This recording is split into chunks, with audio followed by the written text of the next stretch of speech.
ಕೇರಳದ ಕುಟ್ಟಿಪುರಂನಲ್ಲಿ ಬಸ್ ಪಲ್ಟಿಯಾಗಿ ಒಬ್ಬ ಸಾವು, 30ಕ್ಕೂ ಹೆಚ್ಚು ಜನರಿಗೆ ಗಾಯ.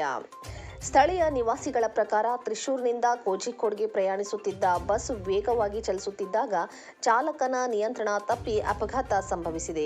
ಪ್ರಾಥಮಿಕ ವರದಿಗಳು ಮತ್ತು ಸಿಸಿಟಿವಿ ದೃಶ್ಯಾವಳಿ ಪ್ರಕಾರ ಬಸ್ ಭಾರೀ ಮಳೆಯಿಂದ ನೆನೆದ ರಸ್ತೆಯಲ್ಲಿ ವೇಗವಾಗಿ ಚಲಿಸುತ್ತಿತ್ತು. 25 ಮೀಟರ್ಗಳಿಗೂ ಹೆಚ್ಚು ಕಾಲ ಜಾರಿ ಕೇಂದ್ರ ಮಧ್ಯದ ವಿಭಜಕಕ್ಕೆ ಡಿಕ್ಕಿ ಹೊಡೆದು ಎದುರು ಲೇನ್ಗೆ ದಾಟಿ ಹಿಂಸಾತ್ಮಕವಾಗಿ ಅದರ ಬದಿಗೆ ಪಲ್ಟಿಯಾಗಿದೆ. ಕೋಯಿಕೋಡ್ನಿಂದ ತ್ರಿಶೂರ್ಗೆ ಪ್ರಯಾಣಿಸುತ್ತಿದ್ದ ಖಾಸಗಿ ಬಸ್ ಒಬ್ಬರು ಪ್ರಯಾಣಿಕರು ಸಾವನ್ನಪ್ಪಿದ್ದಾರೆ. ಸಾವನ್ನಪ್ಪಿದ ಪ್ರಯಾಣಿಕರನ್ನು ಕೋಯಿಕೋಡ್ನ ಪೆರುವಾಯಲ್ನ ವೈಷ್ಣವ್ ಎಂದು ಗುರುತಿಸಲಾಗಿದೆ ಮತ್ತು 26ರಿಂದ 30ಕ್ಕೂ ಹೆಚ್ಚು ಜನರು ಗಾಯಗೊಂಡಿದ್ದಾರೆ. 3 ಜನರ ಸ್ಥಿತಿ ಗಂಭೀರವಾಗಿದೆ.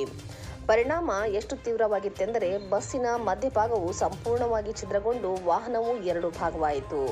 ಸ್ಥಳೀಯ ನಿವಾಸಿಗಳು, ಪೊಲೀಸರು ಮತ್ತು ಅಗ್ನಿಶಾಮಕ ಸಿಬ್ಬಂದಿ ಸ್ಥಳಕ್ಕೆ ಧಾವಿಸಿ ಅವಶೇಷಗಳಿಂದ ಸಿಕ್ಕಿಬಿದ್ದ ಬಲಿಪಶುಗಳನ್ನು ಹೊರತೆಗೆಯಲು ಪ್ರಯತ್ನಿಸಿದರು. ಗಾಯಾಳುಗಳನ್ನು ಕುಟ್ಟಿಪುರಂ ತಾಲೂಕು ಆಸ್ಪತ್ರೆ ಮತ್ತು ಹಿಲ್ಫೋರ್ಟ್ ಆಸ್ಪತ್ರೆಗೆ ಸಾಗಿಸಲಾಯಿತು. ಅಪಘಾತದ ಬಗ್ಗೆ ಔಪಚಾರಿಕ ತನಿಖೆಗೆ ರಾಜ್ಯ ಅಧಿಕಾರಿಗಳು ಆದೇಶಿಸಿದ್ದಾರೆ.